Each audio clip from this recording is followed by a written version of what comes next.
जाता है वहां पीछे पीछे बाण चल रहा है। जयंत को आज कोई स्वीकार करने के लिए तैयार नहीं। अपने पिता ने खुद कह दिया इंद्र ने कि आप यहाँ से जाइए, क्योंकि राम का बाण आपके पीछे है न तो मेरा इंद्रासन भी जला देगा, इसलिए आप जाइए, मेरे पास न आइए। जिसका राम रूठ जाता है ने उसका जगत में सब बैरी हो जाते हैं उनके। लेकिन इंद्रपुत्र जयंत वैसे ही वैसे भागा जा रहा है। शास्त्र कहता है नारद जी उनको सामने मिले। नारद देखा बिकल जयंता, लागी दया कोमल चित सहंता। नारद जी ने बिकल बिहवड़ जयंत को देखा, काक पक्षी के रूप में है, और उन्होंने पूछा कि क्या बात है जयंत, इतना क्यों भागा जा रहा है?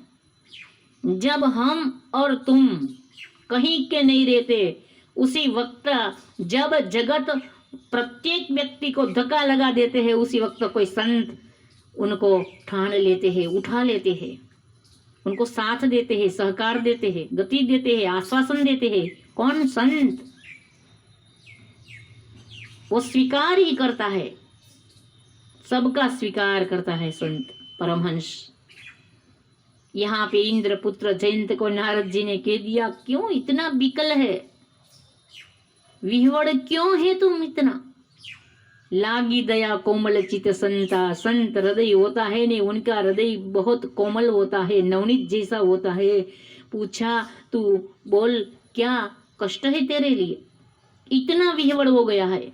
उन्होंने बता दिया कि मैंने राम का अपराध किया, मैंने सियाजू का अपराध किया, मैंने चोंच लगा दी, सियाजू पर प्रहार कर दिया जानकी जी पर, और चरण का भी प्रहार किया। परमात्मा की मौजूदगी थी, परमात्मा ने बाण मेरे पीछे छोड़ा है दर्भ का, और मैं जहां जाता हूं वहां मेरे पीछे आता है। लेकिन राम का बाण जब नारद जी को देखा तब ये बाण खड़ा रह गया है। संत का आदर करता है। और भगवान राम के लिए नारद जी ने कह दिया कि तुम जाओ, जिसका अपराध किया है ने उनकी क्षमा याचना करो। राम तो दयालु है, ईसो को उदार जग माही, बिनु सेवा जो द्रवे दिनन पर मेरे राम सरिस को नाही। मेरे परमात्मा, मेरे राम बहुत कोमल है, दयालु है, आप पर कृपा करेगा, कृपा बरसाएगा, चाहिए आप। इंद्रपुत्र जयंत आया है भगवान के पास, क्षमा याचना की। परमात्मा रामचंद्र जी ने उनकी एक आंख फोड़ दी। अभी हम कौवा पक्षी देखते हैं तो उनको एक ही आंख है, क्योंकि भगवान ने उनको दर्भ से उनकी एक आंख फोड़ दी है कि नारी का अपराध कभी जगत में करना चाहिए नहीं।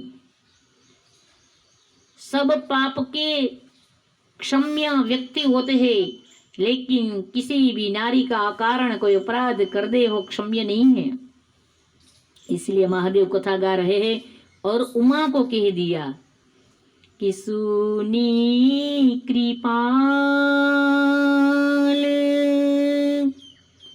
अरियति आरत बानी, आरत बानी एक नयन करी ताजा भवानी, एक नयन, एक नयन करी ताजा भवानी, एक नयन करी ताजा भवानी। एक नयन करी ताजा भवानी, उनका एक नेत्र फोड़ दिया और भगवान ने कृपा की, उनको बोध दिया कि कभी भी किसी भी नारी का अपराध मत करना। और प्रभु वहां से आगे चलते हैं। भगवान ने लखन भैया को कह दिया कि हम एक जगह ठहरेंगे न तो लोग हमें पहचान जाएंगे कि हम ब्रह्म हैं, हम भगवान हैं। इसीलिए हमें बस चारों ओर वन में घूमते फिरते रहना चाहिए, एक जगह ठहरना हमारे लिए ठीक नहीं है।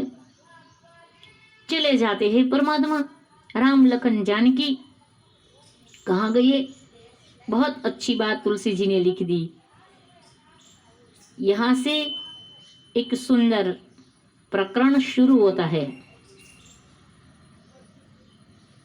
कि अत्रि के आश्रम जब प्रभु गए वो, सुनत महामुनि हर्षित भयेऊ। अत्रि के आश्रम जब प्रभु गएऊ, अत्रि ऋषि के आश्रम की ओर परमात्मा ने पदार्पण किया है। प्रभु चले, उनकी पत्नी अनुसुईया देवी है, सती है।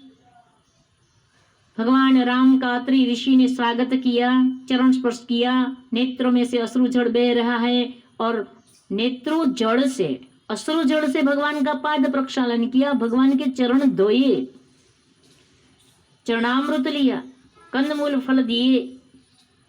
लेकिन तुलसी जी यहाँ से प्रसंग बदले,